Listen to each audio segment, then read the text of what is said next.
Hey folks, Don Fandale here, and today we're going to be looking at the new Michael Sweet album, or is it the old Striper album?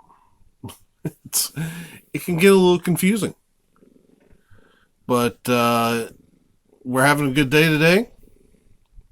I'm headache free right now. It's been a few days. Don't know what's going on. Got my kitties with me. Got a wreath over my shoulder. Got Jakester right here. Oh yeah, we got the Jakester purring up a storm. I don't know if that'll come through on the video or not, but he's really got that motor running. And let's see if I can set this back up. So, anyway,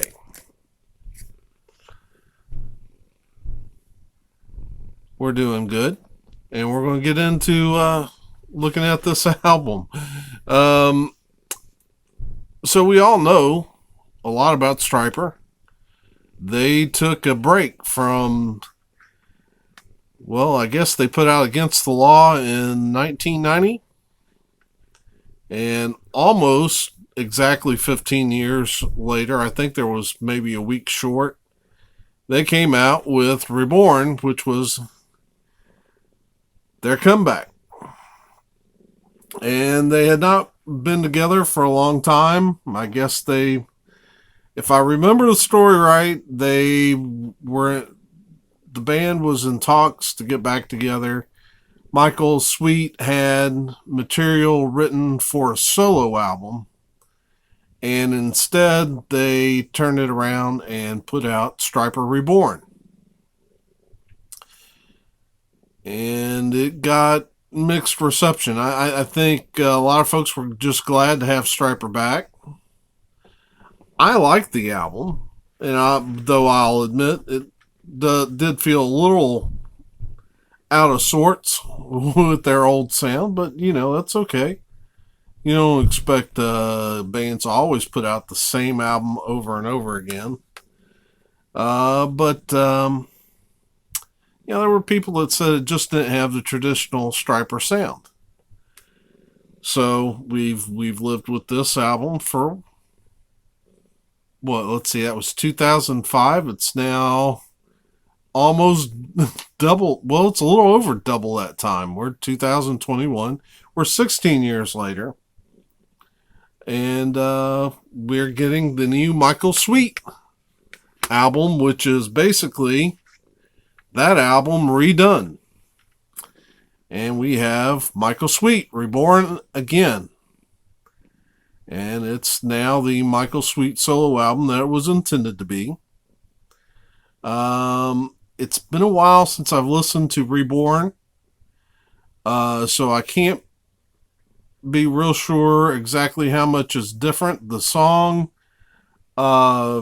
selection looks pretty similar, except they closed this album out with In God We Trust, kind of a reworking of In God We Trust. It is not on here. This has got kind of a remix of Passion. But other than that, it does appear to me that the track listing is identical. Now, I did spin the disc once, and I can hear some things that I don't think I remember from the Reborn album. It's got just a little booklet. And so the players are listed as Michael Sweet, all vocals, all guitars. Derek Kurzweil, drums. Lou Spagnola, bass, keys, and synth. Kenny Lewis, and strings. Peter Vantine. So this has been signed.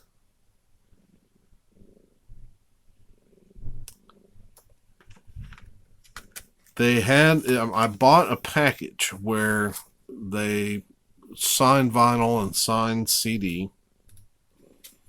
There's the CD. And there is the track listing.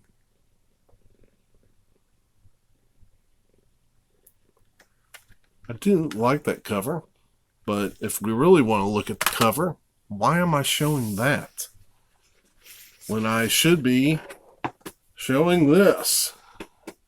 How about that? Reborn Again, Michael Sweet.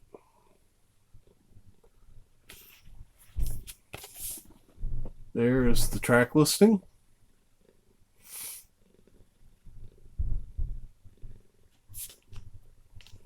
Now, this, I don't know how they decide who does what.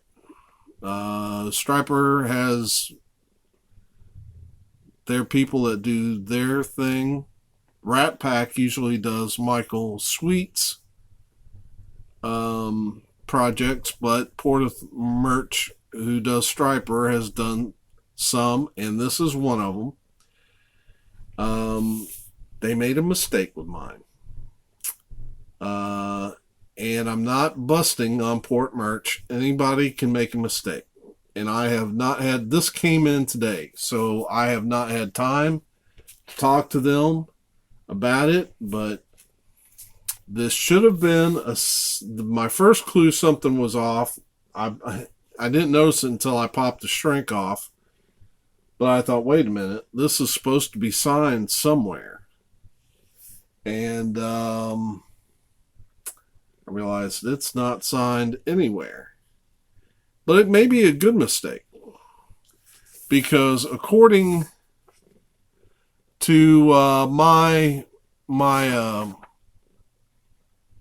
receipt, pre-order Reborn Again LP, pre-order Reborn Again LP, clear vinyl autographed. This is not clear vinyl. So it should have been clear vinyl. It should have been autographed. It's not. They must have just pulled it. I think after they sold out initially, they added one. But I like this color album. Check this out. How about that? Now I got here's the custom centering. But I like, given that this is the cover, I always like vinyl that the color looks like what it should be for the album. And so maybe it's a good one, but I did pay more for the other one. So I need to get in touch with Port Merch, and either they need to send me a cover. We can talk about a cover, an autographed cover coming my way. We can talk about, possibly me paying for to have an autograph. If they are only going to send me the whole record, then maybe we cut a deal on one, because this was not my mistake. I don't know. Not exactly sure how it's going to work out. I feel good about it, though, because Port Merch has been very professional when I've dealt with them in the past, and their stuff has always been top notch. I've never had stuff come in damaged. The stuff that has come in has looked really good. This is no exception. This would be perfect, except that I did pay for an autographed copy. So, anyway, I'll let you know how that works out. And we'll go ahead and wrap up this video. And hope you're having a great day. And thank you for coming by and stopping in and visiting with us and there will be more coming because I've gotten in some VCLT that I need to shoot a video for, and there have been some other albums that have trickled in. So we'll see you soon, and until then, peace.